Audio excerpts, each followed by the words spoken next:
al sonar mi cántico caerán,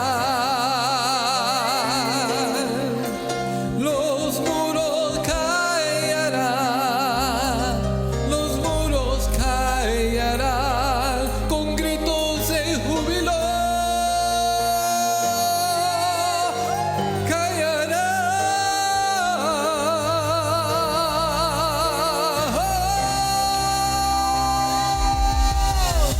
¿Cuántos tienen un grito de júbilo? ¡Vamos!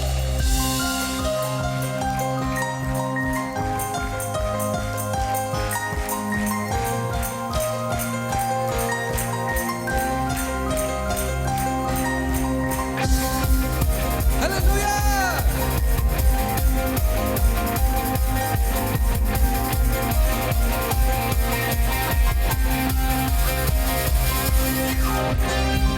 ¡Aleluya!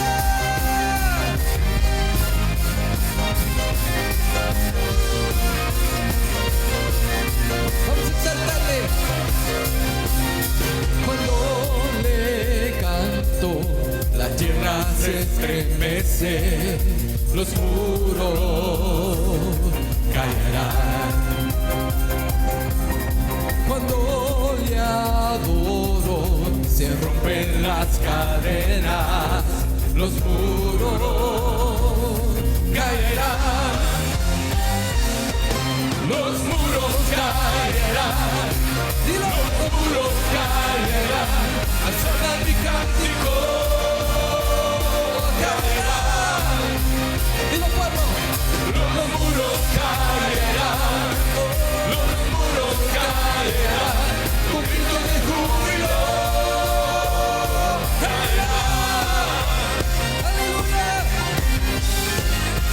Te exaltamos, Padre, toda la gloria es para ti, Jesús. Todos. Cuando le danzo, aumenta Dios mis fuerzas. Los muros caerán. Cuando yo grito, enemigos huyen, los muros caerán,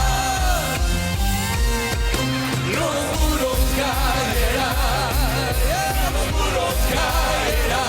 al sonar mi cántico caerán, los muros caerán, y los pueblos, los muros caerán, con grito de júbilo caerán.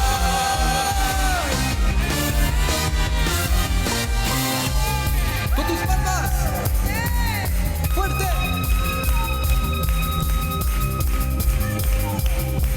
Te exaltamos a ti, Señor. Caen los muros, caen los muros, caen los muros, caen los muros, caen los muros, caen los muros. Gloria al Señor, aleluya. Dale más fuerte esa ofrenda de palmas a nuestro Padre Celestial, porque Él es digno de que nosotros le alabemos, le exaltemos. Para eso hemos sido creados, para alabanza de su gloria. Dice su palabra: este pueblo he creado para mí, mis alabanzas publicarán. Así que con esa alegría, con ese gozo, damos la bienvenida a todos los que nos sintonizan a través de Visión Celestial. Siempre estamos deseando que te estés gozando juntamente con nosotros, que tengas libertad para adorar a nuestro Padre Celestial, que puedas sentir su presencia y que en este día Él pueda conceder la petición de tu corazón. Gloria al Señor. ¿Pueden ocupar sus lugares, hermanos? Gloria al Señor.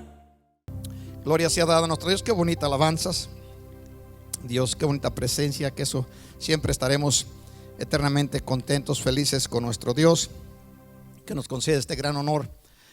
¿Qué hora es? Diga conmigo, ¿qué hora es? Conociendo lo que está sucediendo en el mundo, yo no quería hablar de este tema, puesto que lo podemos ver a través de los medios de comunicación, pero es bueno que conozcamos lo que el Señor habla al respecto a en qué tiempo estamos viviendo, dónde nos encontramos, what time is it. En el libro de Amós, en el capítulo 3, versículo 7, Amós, no tiene acento en ninguna de las letras, ¿verdad? Ahí. El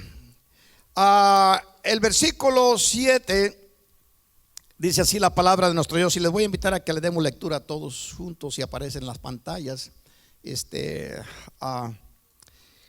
Amós 3:7 dice así: nunca hace nada, repítalo conmigo, nunca hace nada el Señor sin revelarlo a sus siervos los profetas. Traducción Dios habla hoy. Déselo a nuestro Dios.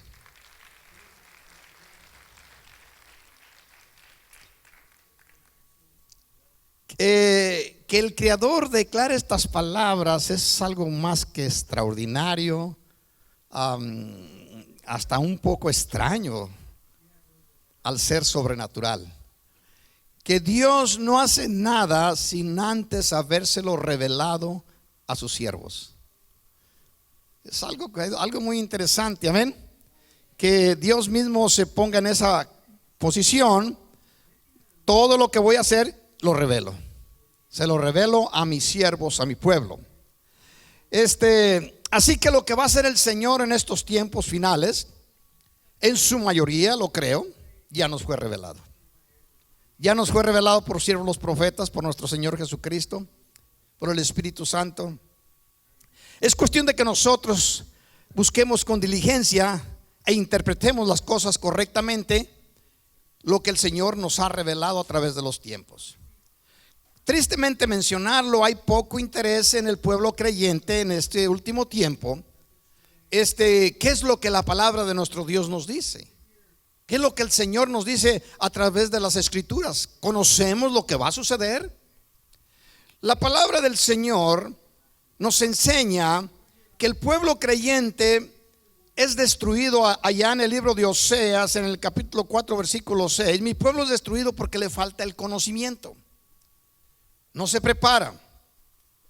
Si el Señor nos ha revelado las cosas que va a hacer, podemos enterarnos nosotros al ver la apatía, lo que existe en el corazón de la gente. Ahorita son pocos las personas que abren ese libro sagrado y escudriñan con diligencia y con denuedo y con ansiedad, con hambre y con pasión, o como quieramos llamarle.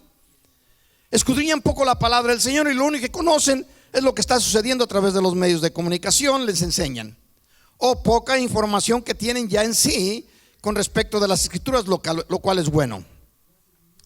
Jesús dejó a la iglesia, y usted lo conoce, lo ha escuchado, lo ha predicado usted mismo, lo ha enseñado. Dejó a su iglesia como la sal y la luz del mundo. Vamos a enfocar esta expresión en la luz del mundo. Significa que Dios nos ha dejado a nosotros para estar informados de lo que está sucediendo y de lo que va a suceder. El mundo vive en tinieblas y reacciona o actúa por instinto, por lo que está aconteciendo. Sus respuestas son con respecto a la sociedad, al ambiente, al sistema, etcétera, etcétera. Pero la iglesia, los hijos e hijas de Dios, debemos de conocer dónde nos encontramos, en qué hora estamos viviendo.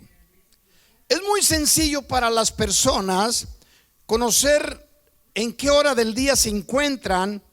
Aunque se encuentre el día nublado, lluvioso, pueden decir con exactitud qué hora es si traen un reloj que está trabajando perfectamente bien con ellos. Amén. Tienen su reloj y ahorita con los teléfonos nos ayuda bastante. No hay necesidad que veamos el clima, la temperatura, si está nublado, está soleado, lo que quieramos mencionar. Pues si traemos en el teléfono o en el reloj, podemos decirle o responder a alguien que nos pregunte qué hora es, decírselo con exactitud. ¿Estamos de acuerdo? De igual manera, los cristianos debemos de conocer en qué tiempo nos encontramos.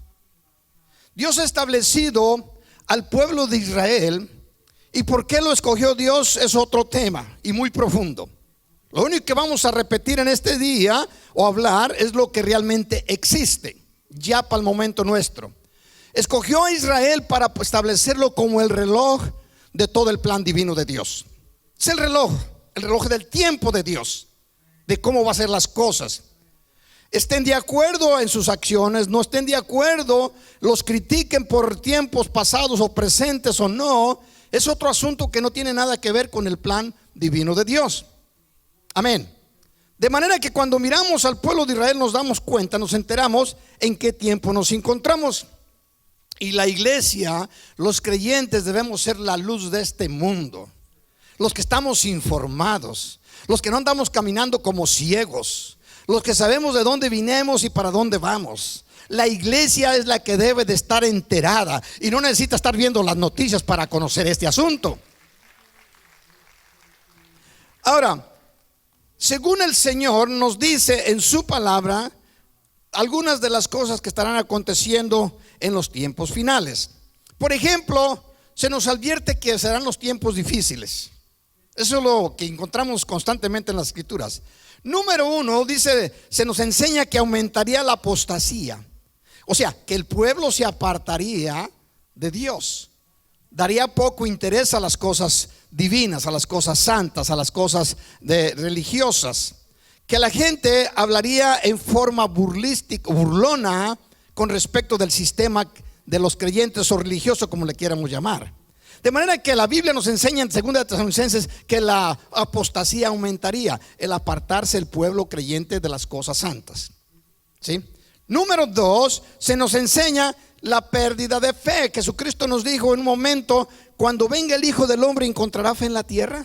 De manera que estas son las escaseces o las cosas que deben de acontecer al tiempo final. No es nada extraño de ver lo que estamos viendo en cómo se comporta el pueblo creyente en los últimos días. Número 3, dice que la maldad se multiplicaría. Y por haberse multiplicado la maldad, el amor de muchos, ¿qué? Se enfriará. El amor es algo que expresamos, pero realmente vivirlo con respecto cuando hablamos del amor de Dios es otro asunto muy diferente. Cristo dijo: el que me ame guarde mis mandamientos. Pero hablamos de amar a Dios, pero cuando se trata de guardar los mandamientos, las cosas empiezan a cambiar allí. Número 4, dice que habría guerras y rumores de guerras. Usted no se necesita estar, no, lo único que se requiere es estar despierto para saber lo que está aconteciendo. Amén. 5, habrá pestes en todas partes, cosas que han sucedido en los últimos días y van a seguir sucediendo. 6, hambres. ¿No es increíble para nosotros como creyentes vivir en los tiempos de más producción en toda la historia de la humanidad y haber más hambre que ningún otro tiempo de la humanidad? Como que si fuera algo contradictorio. Existen cientos de millones de personas que están padeciendo hambre. Sin embargo, producto hay más que ningún otro tiempo de la historia. Pero eso fue lo que dijo nuestro Señor Jesucristo y se está cumpliendo. Problema económico, olvídese. Usted y yo no lo estamos sintiendo aquí, pero en otros lugares esta situación está difícil. Aquí un pueblo no muy lejano de nosotros, vamos a decir, el pueblo, estaba mirando un reportaje, el pueblo de Cuba, ahorita por cuestiones X. Yo no voy a meter mucho en política, no es mi posición, pero la gente está sufriendo bastante. No tiene ni aún luz para poderse ver en los momentos de oscuridad. No tiene capacidad o aceite, qué sé yo, para poder producir las cosas que se requieren. Y países como Cuba, hay muchos otros en todas partes de la tierra. ¿Por qué está padeciendo tantas situaciones tan económicas en ese tiempo? La Biblia lo declara que iba a ser así, y esto se cumple como Dios lo dijo. ¿Cuántos dicen amén? Que la inmoralidad sería algo tan normal. Isaías el profeta lo dijo: en aquel tiempo la gente le dirá a lo bueno malo y a lo malo bueno. Ya transformaron todas las cosas, de manera que no hay una situación normal como se acostumbraba en los tiempos pasados. Segunda de Timoteo 3:1 dice así: también deben de saber esto, que en los postreros días vendrán tiempos peligrosos. Tiempos difíciles. Encontramos nosotros en la historia bíblica momentos bastante trágicos, dramáticos, destrucción, juicio. Ejemplo, si podemos hablar del diluvio, como lo mencionamos de tiempo en tiempo, en el caso de Sodoma y de Gomorra, en el tiempo de la destrucción de Egipto, de Nínive, encontramos así constantemente muchas situaciones que se dieron en la tierra. Jesucristo lo dijo en Mateo capítulo 24, verso 21. Porque habrá porque habrá entonces gran tribulación, cual no la ha habido desde el principio del mundo hasta ahora, ni la habrá. Grande tribulación, que esas palabras queden en su corazón. Habrá grande tribulación, grande destrucción, otros profetas lo mencionan, grandes dificultades en la tierra, cual nunca antes ha existido. No la está comparando al tiempo de Noé, que se considera que murieron entre 2 a 10 billones de habitantes, mucho más gente de la que existe ahorita, si es que eso los estudiosos están en lo correcto. Tribulación cual nunca antes ha existido ni va a volver a existir jamás. De manera que la iglesia debemos de conocer estas cosas y estar preparados. Conocer el tiempo en que estamos viviendo es una necesidad para todo creyente. ¿Cuántos dicen amén? Debemos de conocer el tiempo en que estamos viviendo para que no nos agarre desaprevenido. Debemos ser la luz del mundo. Debemos lo que tenemos que iluminar a las personas, al vecino, al creyente, al familiar, de los tiempos que estamos viviendo. Preparémonos, iglesia. No solamente es cuestión de decir de la situación de las 10 vírgenes, que 5 tenían aceite, las otras 5 no tenían nada, no estaban preparadas. La iglesia debemos de estar preparada porque estamos a punto de ver lo que la iglesia ha venido esperando por ya casi 2000 años. El retorno de Jesucristo, el Hijo de Dios, el Rey de Reyes y Señor de Señores. Ahora, Jesús exhorta en una forma muy directa al pueblo creyente de su tiempo en muchas ocasiones, pero solamente voy a mencionar una de ellas. En Mateo capítulo 16, versículo 1, traducción Dios habla hoy, y hay versículos del 1 al 4, van a estar apareciendo. Dice: los fariseos y los saduceos fueron a ver a Jesús. ¿Para qué? Para tenderle una trampa. ¿Qué le parecen los religiosos? Los supuestamente cristianos. Vamos a ir a la iglesia hoy para ver en qué encontramos mal a esa iglesia, a ver qué error está cometiendo, a ver qué cosas extrañas dice ese hombre o esa mujer. Mire que el hecho, la forma en que está escrito allí, dice: fueron a ver a Jesús para tenderle una trampa. No fueron a investigar qué es lo que el Mesías, el rabino de Nazaret andaba diciendo. No, fueron para tenderle una trampa. Y esto lo encontramos constantemente en las escrituras. Y le pidieron que hiciera alguna señal milagrosa. Si haces esto, entonces vamos a creer en ti. Bueno, versículo 2. Pero Jesús les contestó. Esto me llamó mucho la atención, lo mencionaba a mi hijo cuando salimos en la mañana, y siempre le doy vueltas a esa escritura yo cuando miro el tiempo. Dice así: por la mañana dicen: hoy va a ser mal tiempo. Grábaselo y lo póngalo en práctica, estúdielo por ahí cuando vea usted el tiempo en la mañana y en la tarde. Dice: hoy va a ser mal tiempo porque el cielo está rojo y nublado. En otras palabras, en la tarde el cielo se mira rojizo cuando el sol está para decaer, para entrar la noche. Pero antes, en ese espacio de tiempo, se mira el cielo rojizo y se mira nublado. Hay nubes en el cielo. Dice: va a ser buen tiempo porque el cielo está rojo. ¿Ya me pasé? No. Pero Jesús les contestó: por la tarde dicen ustedes: va a ser buen tiempo porque el cielo está rojo. Y por la mañana dicen, ponga atención: hoy va a ser mal tiempo porque el cielo está rojo y nublado. Hoy en la mañana cuando amanecíamos, veníamos a las 7 para acá. Aquellos que no miraron las 7 ni las 8 ni las 9, se levantaron un poco más tarde, piensan diferente. Pero mi hijo y yo le digo, mira, si yo estuviera en mi rancho donde yo crecí, conocemos de los tiempos, conocíamos en ese tiempo, yo diría que va a llover. ¿Qué dicen los brujos de la televisión? Y luego me dice: pues que no va a llover. Dice: qué interesante.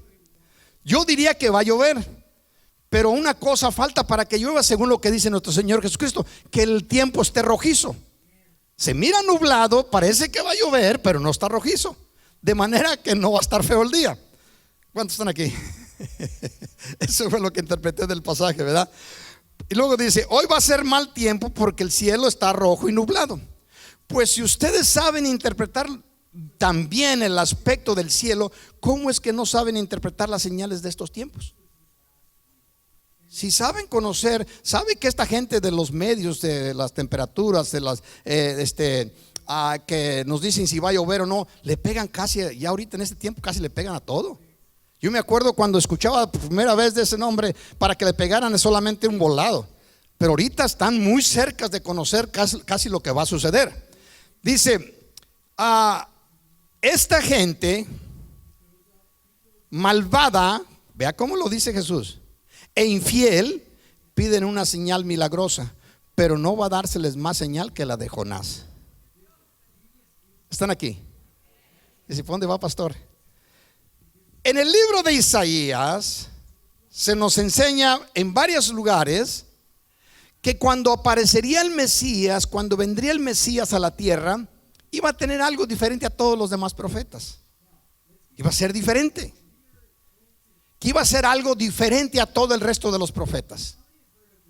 Y quizás usted no lo ha escuchado, yo lo he repetido en muchas ocasiones, pero quizás usted lo escuche por primera vez. ¿Qué era lo que haría diferente el Mesías al resto de los profetas? ¿Qué milagros haría diferentes? ¿Alguien lo conoce? ¿Cómo? Le daría vista a los ciegos. Ninguna de las otras cosas, de los milagros que hizo Jesús, ya lo habían hecho los profetas. Ya habían sanado enfermos, ya habían dado a los paralíticos que se levantasen, ya habían limpiado leprosos, ya habían resucitado muertos. Y la única cosa que no habían podido hacer ninguno de ellos era darle vista a los ciegos. Porque es un símbolo. Déselo fuerte a nuestro Dios si lo siente.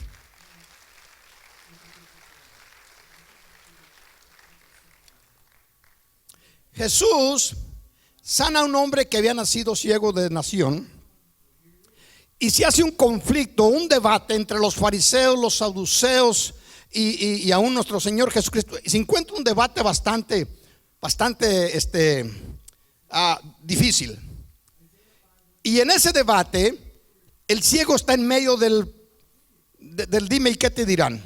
Venían los religiosos, lo acusaban de una manera, se encontraba con Jesús, decía otra cosa.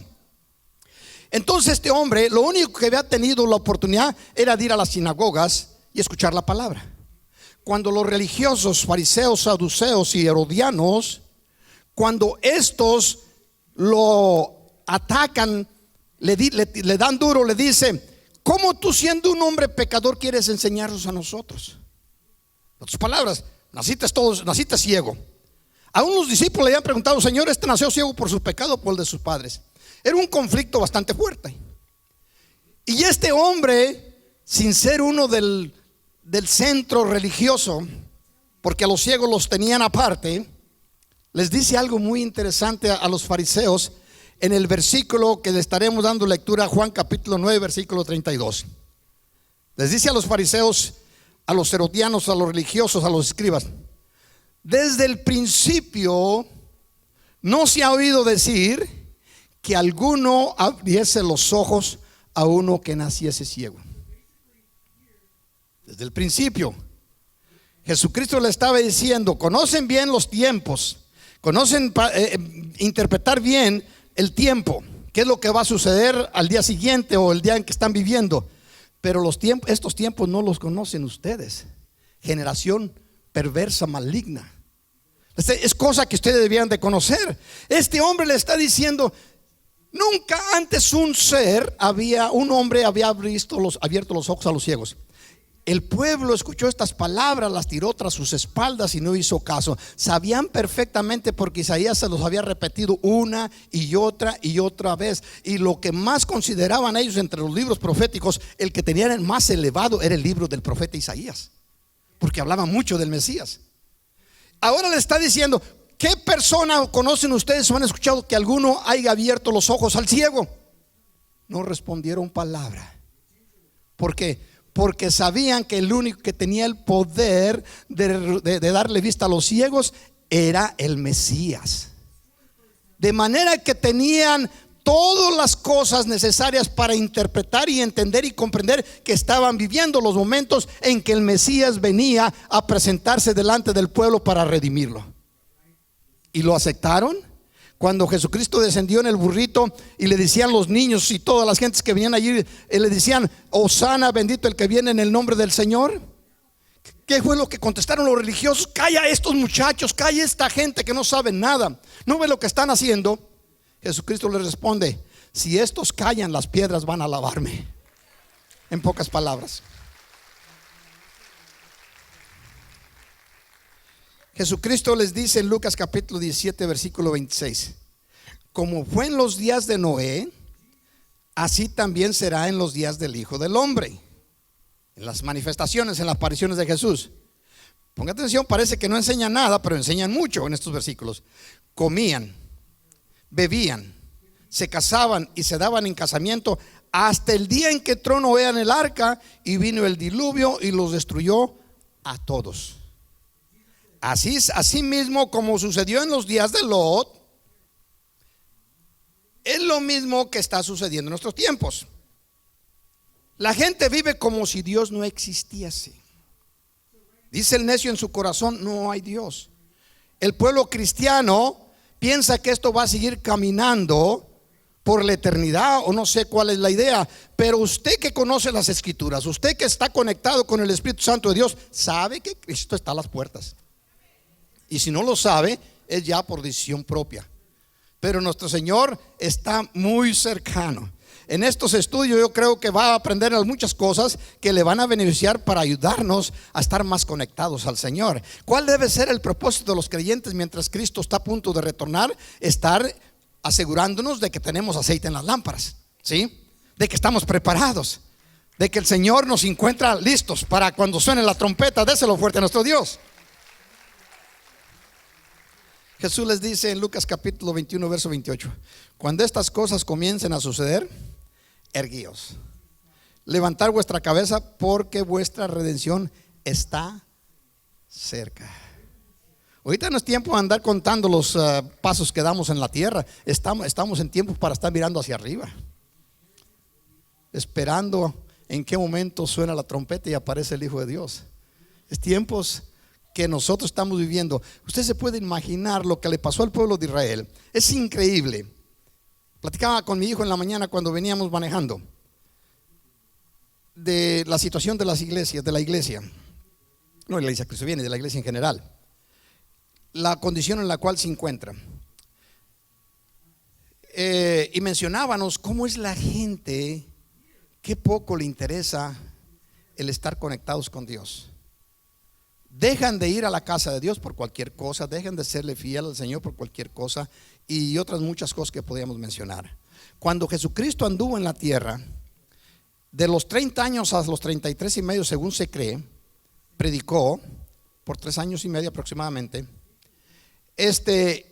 Y le mencionaba a mí: ¿qué predicador en la faz de la tierra desde Cristo a este momento podría caminar en las sandalias de Jesús? O en otras palabras, tratar de asemejarse a la capacidad del predicador que era Jesús. ¿Qué hombre, qué mujer? Ninguno. Lo que salía de la boca de Jesús era palabra infalible toda. Por eso los soldados, cuando fueron a apresarlo, decían, vinieron a los religiosos y le dijeron: ¿qué pasó? ¿Por qué no lo traen? Nunca antes habíamos escuchado hombre alguno como este.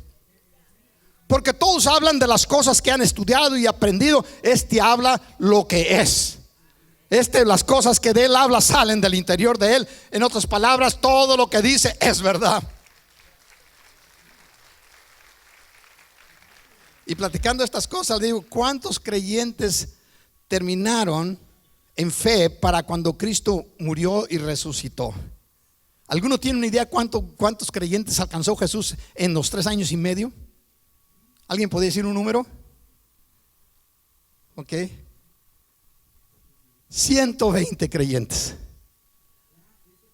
Toda la gente ahorita lo apuntaría como un fracaso como predicador en los tiempos que estamos viviendo.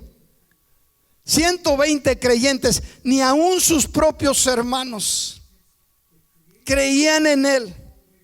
Un día habían ido a sacarlo donde estaba hablándole a la gente, y vinieron unos de los discípulos y dijeron: maestro, he aquí que se encuentra allá afuera tu madre y tus hermanos que vienen a buscarte.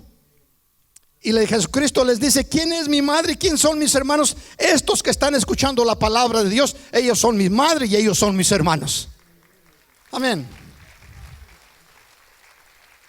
Y luego la palabra dice: porque ni aun sus hermanos creían en él. Y entre ellos encontramos al pastor de la iglesia de Jerusalén más tarde, Jacob, que usted y yo conocemos como Santiago. Judas, que escribió un libro de igual manera. ¿Cuándo fue que creyeron ellos? Después que Jesucristo resucitó. Los agarró desprevenidos. Unos días antes andaban diciendo: Baruch haba Bishem Adonai, bendito el que viene en el nombre del Señor. Y no lo aceptaron.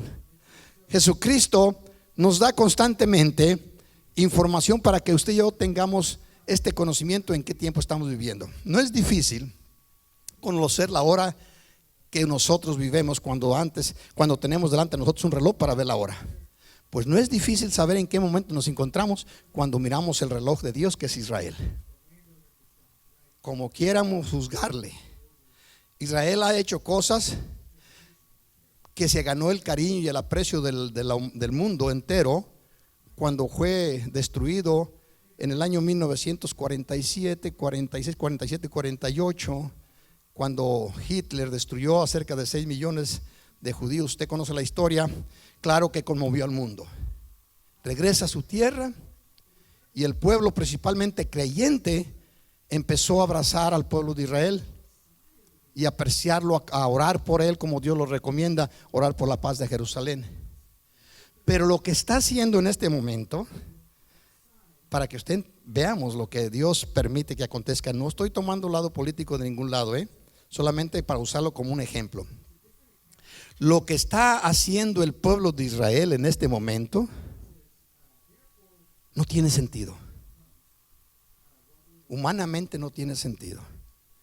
No tiene un sentido social, no tiene un sentido moral, no tiene un sentido económico.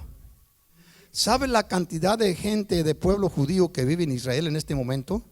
Son 7 millones de habitantes, acompañados por 2 y algo millones de árabes. Un promedio de cerca de 10 millones viven en Israel en este momento.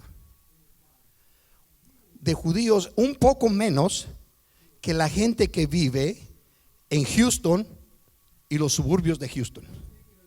Houston y los suburbios de Houston, según los estudios, somos un poco mayor de 8 millones de habitantes. Para que usted tenga idea de lo que está haciendo Israel en este tiempo, y te lo voy a explicar por qué. El pueblo de Israel como tierra,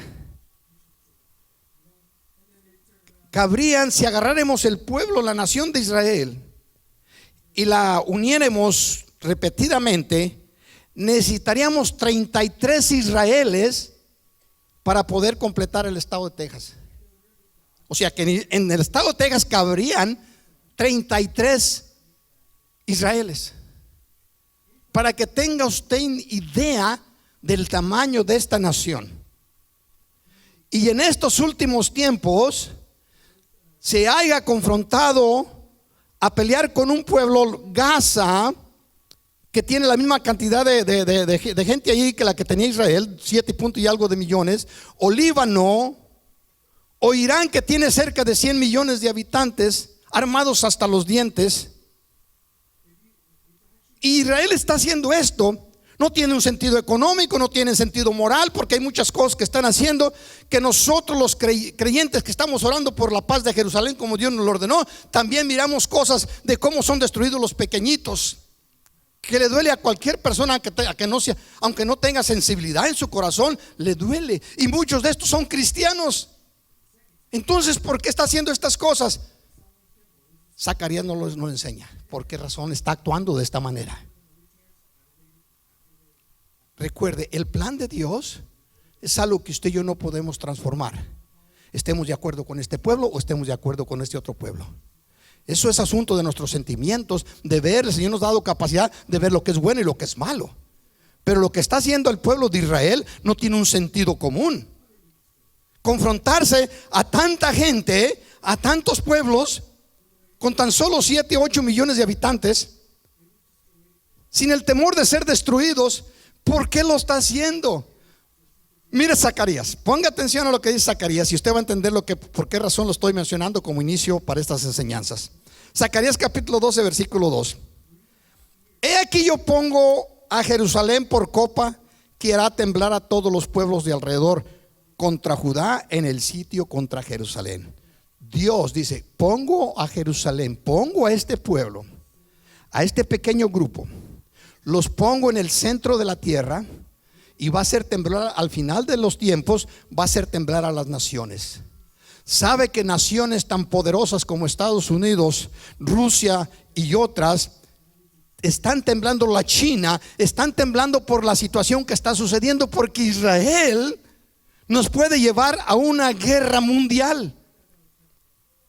Le demos, culpemos a este o culpemos a aquellos. Nosotros podemos decir mil y una cosa, pero este es un asunto de Dios. Dios permite estas cosas porque va a cumplir su propósito y va a cerrar el capítulo para empezar una nueva era, como ya lo estableció en el día del milenio. Dice, y en aquel día, verso 3, en aquel día yo pondré a Jerusalén por piedra pesada a todos los pueblos. Todos los que se la cargaren serán despedazados. Bien que todas las naciones de la tierra se juntarán contra ella. En otras palabras, Dios se va a encargar de influir y de motivar al pueblo de Israel a hacer cosas que se gane el odio del mundo entero. Dios es el encargado. Las cosas que Israel está haciendo, que es el reloj de Dios, está influyendo, están haciendo que las gentes, creyentes y no creyentes, empiecen a mirar a Israel de un punto de vista desaprobando su accionar. ¿Cuál es el fin de Dios? Ponerlo como piedra pesada para que todos quieran destruirle por lo que está haciendo. De manera que usted y yo sabemos por qué está aconteciendo esto. Porque Dios quiere juzgar a toda la tierra que se ha contaminado con el pecado y ha levantado el puño contra Dios. Y le dicen, como dice el Salmo 2, no queremos nada con el que está sentado en el trono, tiremos de nosotros sus cuerdas. Y luego dice la escritura, el que está arriba se reirá de ellos y los consumirá en su propia ira. Es Dios.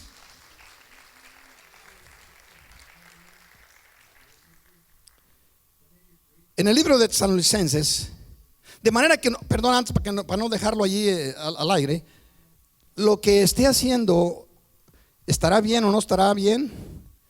Juzgamos nosotros en una forma moral, normal, lo que es bueno y lo que es malo. Pero este es un plan divino de Dios. Y no ladeándonos a ninguna política, sino que realmente cientos y miles de personas están muriendo a causa de estas guerras. Y esto no es el principio de dolores. Pablo se lo dijo a la iglesia de Tesalónica: cuando ustedes vean estas cosas, cuando estas cosas empiecen a acontecer, sepan, cuando empiecen a hablar de paz, y de paz vendrá sobre ellos como los dolores a la mujer encinta, y no escaparán. Ahorita que está pasando esto, que está aconteciendo esto, de paso se los digo, ¿vendrá nuestro Señor Jesucristo en este momento? No. Bíblicamente no. ¿Podrá hacerlo? Sí, claro. Puede venir en el momento que Él guste, lo desee. Bíblicamente no se alinea, porque esto es lo que va a suceder. Lo puede marcar, no se lo estoy hablando como profeta, sino como boyero, dijo uno de los profetas, como labrador de la tierra. La escritura nos enseña con claridad, para que Jesucristo venga, estos conflictos que Israel y Rusia, que son dos de los principales naciones que estarán enfrascados en destrucción, en guerra al final. Rusia es uno de ellos, Israel es el principal. Necesita que se establezca un contrato, un tratado de paz. Hace poco hubo un tratado de Estados Unidos. El yerno del presidente estaba a la cabeza. Un tratado, y cuando se hace tratado, dice, confirmaron el pacto que existía con muchas otras naciones. La cuestión es que con el libro de Daniel, en el capítulo 9, versículo 24 al 27, se nos dice que van a hacer un tratado y lo van a confirmar. Ese tratado de paz. Y el Señor nos dice en el de Tesalonicenses, se nos está diciendo que Jesucristo vendrá cuando todos digan paz y paz. Entonces vendrá sobre ellos destrucción como los dolores a la mujer encinta y no escaparán. Quiero decir con esto que para que el Señor Jesucristo venga por su iglesia, como creo que está a punto de hacerlo, necesita que haya estos tratados de paz. Necesita que la guerra que está habiendo en este momento, Israel contra Irán, contra Palestina, contra Líbano y todas las demás, se aplaque. Y la guerra que está habiendo con Rusia y con Ucrania, que Rusia es uno de los principales personas que estarán actuando, o naciones, necesita aplacarse. Solo que nosotros como iglesia tenemos que estar mirando en este momento. Ya Irán cumplió con su propósito que tenían las profecías, que era la última que acontecería, de la última guerra, el último imperio que caería. Y está a punto de hacerlo, hacer una nación normal y no ser una nación que los tenía todos atemorizados a su alrededor. De manera que era necesario, porque esto lo enseña, más adelante estaremos hablando del asunto, pero es necesario que esto venga, se aplaque un poco, haya paz, empiecen, ahora sí ya vamos a entrar en paz, haya tratados de paz de parte de Israel con las naciones, y Estados Unidos influyendo bastante, como lo enseña, y Rusia de igual manera. ¿Por qué? Porque cuando empiecen a hablar de paz, todo esto se acomodó. Ahora sí vamos a dar aplausos a la humanidad, ahora sí vamos a exaltar el nombre de las gentes, de los reyes y de los presidentes, etcétera, porque ahora estamos viviendo en paz. Solamente será una introducción para que el juicio de Dios venga sobre la tierra. En ese instante, en ese proceso, la Biblia nos promete en el libro de Tesalonicenses, en Tesalonicenses, primera de Corintios capítulo 5 por ahí, capítulo 4. En segunda, primera 5, 4, segunda, que nuestro Señor Jesucristo está preparando ese asunto para llevarse a su iglesia. De manera que cuando vino nuestro Señor Jesucristo, el imperio romano, según los historiadores nos enseñan, que tenían sujetos, subyugados a todos los países de la tierra conocida. De manera que Cristo entró en un ambiente de paz. Cuando sale Jesucristo de la tierra, empieza la destrucción. Una destrucción terrible que acaba al final de cuentas con el imperio romano. Cuando nuestro Señor Jesucristo venga por su iglesia, va a venir por su iglesia en un espacio pequeño de paz. ¿Para qué? Para que la ira de Dios venga sobre la tierra, como dijo nuestro Señor Jesucristo en el pasaje que leímos anteriormente. Habrá una tribulación tan grande como nunca antes la ha habido, ni la habrá jamás. Por eso la iglesia no estamos a oscuras, no estamos a ciegas, no somos de noche, somos del día, como lo dice Pablo a la iglesia de Tesalonicenses, capítulo 5. Estamos a punto de ver la gloria de Dios manifestarse en la tierra, como la iglesia lo ha soñado y lo ha venido esperando por los cerca de 2000 años. Cristo está a las puertas. ¿Cuánto le damos gloria? Primera de Tesalonicenses capítulo 5 versículo 1. Pero acerca de los tiempos y de las fechas, no tenéis necesidad, hermanos, de que yo os escriba. Mire cómo les dice Pablo a los tesalonicenses: porque vosotros sabéis perfectamente que el día del Señor vendrá así como ladrón en la noche. Pero si esta era una cosa muy conocida en el pueblo de Israel. Cuando el novio venía por la novia, siempre lo hacía de noche. Los padres, para que no fueran a decir los padres que se arrepentían o qué sé yo, él siempre era una costumbre ya establecida en el pueblo de Israel. Jesucristo viene cuando menos lo esperen. Los únicos que debemos estar esperando somos la iglesia, los que vivimos en luz y no en oscuridad, los que somos de día y no de noche. La iglesia del Dios vivo debemos estar preparándonos. Ahorita en este tiempo, en lugar de tratar de andar buscando cosas de la tierra que nos muevan de nuestra posición espiritual, estemos constantemente, como lo dice el Señor, cuando vean estas cosas, erguir vuestra cabeza, levantar vuestra cabeza y mirar que vuestra redención está cerca. ¿Cuántos dicen amén? Bendiga a nuestro Dios.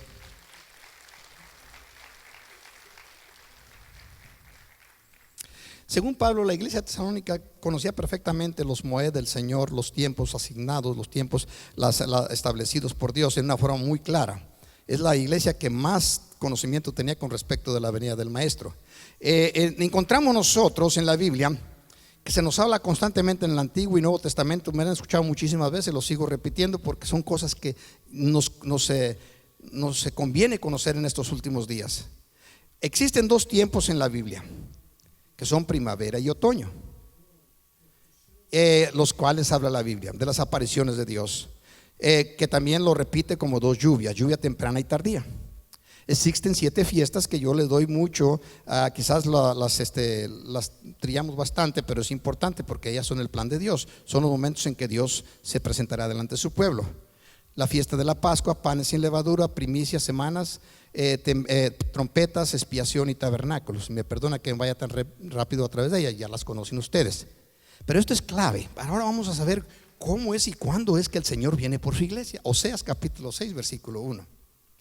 Ya conocemos los tiempos, ya conocemos lo que ha sucedido y lo que está a punto de conocer. La iglesia debemos de estar viendo estas cosas. Vivimos en luz. ¿Cuántos dicen amén?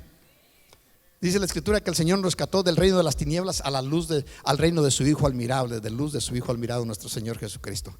Amén. Oseas capítulo 6, versículo 1. Dice así el Señor. Recordemos, todas estas cosas son para que usted y yo conozcamos dónde nos encontramos. El Señor nos lo da. Esto se escribió unos 700 años antes de nuestro Señor Jesús. Dice así: venid y volvámonos a Jehová, porque Él arrebató y nos curará, hirió, nos vendará. No le dé mucha interpretación a ese versículo, que es profundo, pero en otro tiempo lo haremos. Versículo 2: nos dará vida después de 2 días. Diga usted conmigo: nos dará vida después de 2 días. En el tercer día nos resucitará y viviremos delante de Él. Déselo a Dios.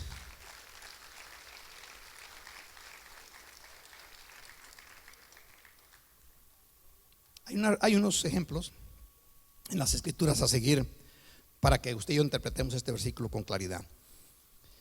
El primero es cuando el pueblo de Israel salió el día 14 de Egipto para ser libertado. Es un simbolismo del cuando Dios redime a su pueblo. El día 14 salió. El día 17 al amanecer, que son los 3 días, al amanecer se encontraba el pueblo de Israel al otro lado de la mar, entonando cánticos a Dios, diciendo: ¿quién como Jehová? De manera que agárselo. 3 días. Del momento en que Dios liberta al pueblo del faraón. Faraón en la expresión judía le conocen como Hasatán, la pronunciación, que significa Satanás. A los 3 días, al amanecer, antes de que rayase el sol, que estaba viviendo el día 17, porque empieza la tarde, antes de que rayase el sol, el tercer día, se encuentra Israel entonando cánticos de victoria.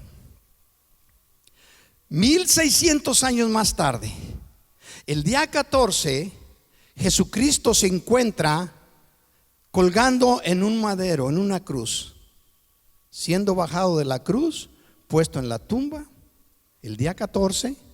El día 17, y la Biblia lo repite por los evangelistas constantemente, lo repiten casi todos, dice: antes de salir el sol, muy temprano por la mañana, fueron las mujeres a ver la tumba y se encontraron que la piedra había sido removida. Entraron dentro los que fueron, las mujeres primero no, y usted ya conoce la historia, son varios casos. Dice: y entraron y miraron el santuario del Señor envuelto. Y aquí que Él no se encontraba ahí. Antes de que rayase el sol, Jesucristo ha resucitado. Se lo dijeron aquellos 2 ángeles, aquellas mujeres: ¿por qué buscáis entre los muertos al que vive? Aquí no se encuentra, sino que ha resucitado. Amén.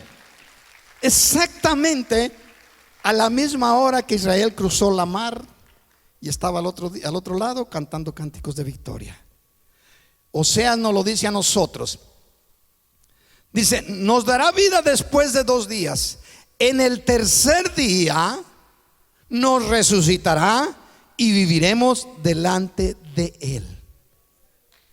Déselo al Señor.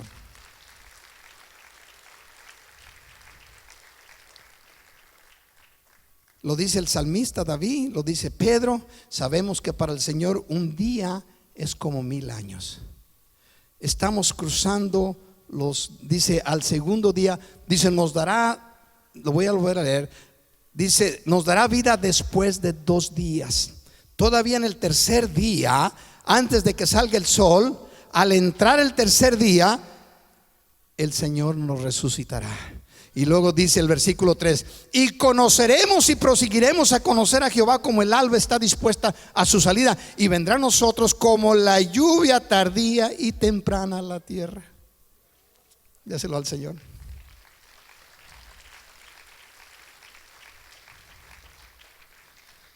Como la lluvia temprana y tardía a la tierra. En otra traducción Dios habla hoy como la lluvia que riega la tierra en otoño y en primavera. En primavera Jesucristo sale de la tumba el 17 del mes de Aviv, y nosotros encontramos que el Señor nos resucitó ese día. Bueno, la otra resurrección, la otra aparición de nuestro Señor Jesucristo tiene que ser en la fiesta de las trompetas. La lluvia tardía es en otoño, el primero del mes de Tishri. Yo sé que tenemos ciertas ideas, se nos han enseñado ciertas ideas que en cualquier tiempo, no, Dios no le falló a ninguna de las fiestas, Dios no le va a fallar a esta. ¿Por qué? Porque todo lo que Dios dice es verdad y es amén. Allí no hay política, no hay democracia, lo establece Dios y punto y aparte.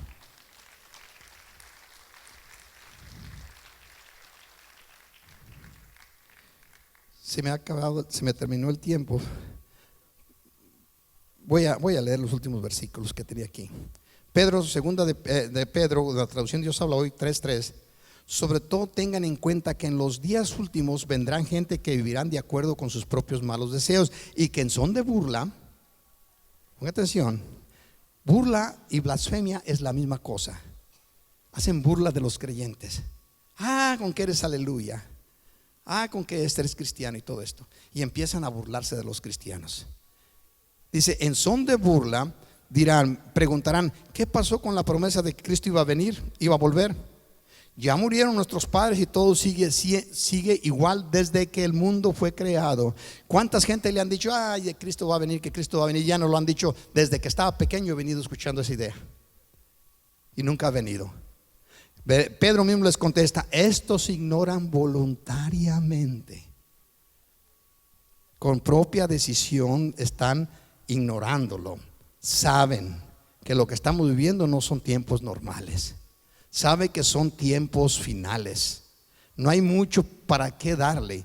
Estamos viendo los últimos tiempos, pero la iglesia necesitamos estar preparados, hermanos, porque la posibilidad existe de que usted y yo seamos el pueblo favorecido que mirará el retorno del Mesías, que la iglesia ha venido predicando por cerca de 2000 años desde que resucitó. Posiblemente seamos los favorecidos, seamos el pueblo predilecto, el que va a ver la gloria de Dios como nunca antes la iglesia, la tierra lo ha experimentado. El retorno del creador del universo, a encontrarse con sus criaturas, con sus redimidos. No es tiempo para que andemos jugando por ahí. No es tiempo para que seamos un mundo religioso solamente como el resto de los pueblos por toda la tierra. Si usted sale por la calle, pregunta si creer en Dios, le van a decir que sí. Pero si le pregunta que si está guardando sus mandamientos, o si va a la iglesia, si está comprometido con la iglesia, le van a decir que no, porque Dios está en todo lugar. Ese es el problema, Dios está en todo lugar y sabe lo que están haciendo y el interés que tienen en Él.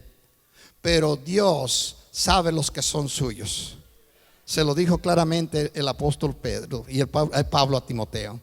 Dios conoce los que son suyos, y apártese de iniquidad todos aquellos que invocan el nombre de nuestro Señor Jesucristo. Iglesia, Cristo viene. Bendice a nuestro Dios, dale una ofrenda de palmas. Y espero que en estas enseñanzas aprendamos cosas que no conocemos, que nos ayuden a estar preparados, porque no es tiempo de nosotros andar divagando por la tierra como el resto de los que no tienen esperanza. Te invito a que te pongas de pie en el nombre de nuestro Señor Jesucristo, y que comprendas el propósito de venir a la casa de Dios es a sacrificarle, a ofrecerle alabanza, adoración a nuestro Dios y aprender de lo que Dios tiene para nosotros. Amén. La venida del Señor está a las puertas y usted sabe perfectamente que lo estamos esperando. Tu rostro inclinado, mientras pasan por acá el ministerio que está de seguro ya preparándose ahí. conforme sientas en tu corazón, quizás viniste en este día porque tienes algo que pedirle a nuestro Dios. El lugar más apropiado para pedirle a nuestro Dios por alguna necesidad es su altar. Ya lo conoces, se nos ha enseñado desde chicos, desde que venimos al Señor. Tienes palabras de acción de gracias, la misma forma. Creo que es un gran honor el que Dios nos concede, que elevemos cánticos a Él, que le traigamos ofrenda, que escuchemos su palabra y que la escudriñemos. Porque dijo el Señor en el versículo que leímos al principio: no hay nada que Dios vaya a hacer sin habérselo revelado antes a sus siervos. Ya no lo reveló en su mayoría, y si hubiera una necesidad de alguna cosa nueva, nos la revelaría. Por lo pronto tenemos toda la información en este libro sagrado que necesitamos escudriñarlo. Es una necesidad apremiante el conocer en qué tiempo nos encontramos.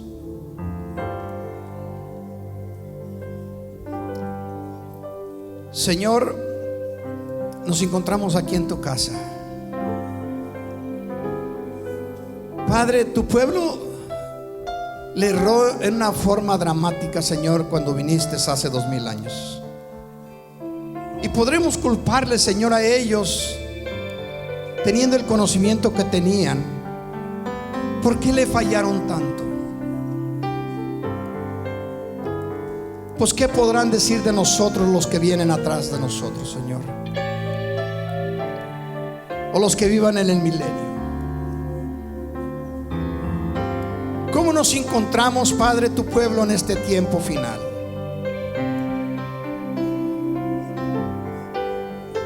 Señor, que el error que tu pueblo cometió e impidió el ser redimidos, el ser liberados, Señor, en el tiempo en que viniste a visitarles, que no contés que eso hacía a tus iglesias, Padre, a tu pueblo que está por toda la tierra. Ten misericordia de nosotros, oh Jehová. Ten misericordia de nosotros. Aviva el fuego, oh Dios, en nosotros. Aunque tú nos lo has recomendado que lo hagamos, tenemos dificultad. Aviva el fuego de tu espíritu en nosotros. Y permítenos, oh Dios, amar tu presencia, tu persona, tu nombre, tu palabra. Abrazarla, adorarte, Señor, por medio de ella. Ahí levantando tus manos, adorémosle unos momentos. Es un momento especial. Hoy es el día del Señor, que ha establecido nuestro Dios por medio de sus discípulos y apóstoles, que cada primer día de la semana se reunieran y trajeran y pusieran alguna parte para adorar a nuestro Dios. Levantando tus manos, adorándole unos momentos, o en la fusión que te encuentres, adórale mientras el misterio nos ayuda con esta estrofa. Padre, que esta sea nuestra oración en esta mañana, Señor, y que la recibas desde lo más profundo de nuestro corazón. Ayúdanos a honrarte, mi Dios. Ayúdanos a magnificar tu precioso nombre, en el nombre de Jesús.